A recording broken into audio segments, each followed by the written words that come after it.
Pues yo me llamo Tomás. Ahora tengo 33 años, ahora estoy durmiendo aquí en la Plaza Mayor. Llevo en mayo de este año, voy a hacer 2 años en la calle. Estoy esperando una ayuda de los servicios sociales, que todavía no sé si me lo conceden o no me lo conceden, porque está muy difícil ahora que te den ayudas. Y como estuve un tiempo cobrando el paro, se me acabó el paro y ya no pude pagar y me quedé en la calle. Porque también si en la calle se pasa de los albergues tienes que ir equipado. Si no te preocupas no pasan mal. Y es duro, pero bueno, pero es lo que hay. Y así.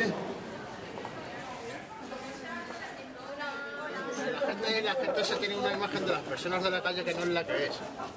Ya te ven con un cartoncito de vino a una persona y se creen que todos somos así y eso es mentira. Bueno, la gente te mira mal, tiene desconfianza porque te ven en la calle y se piensa que eres un delincuente, que vas a hacer cosas malas.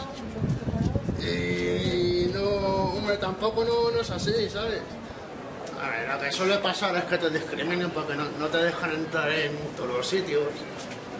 Se nota la crisis, se nota que la gente se queda sin trabajo, y ya no puede pagar la casa, ya no puede mantener a la familia y ya pues se zapatean.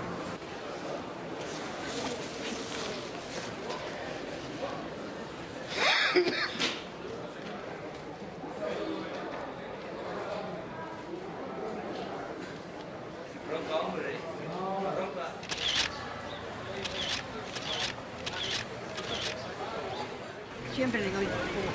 Siempre le doy. Pero me dan pena. La cosa está muy mal.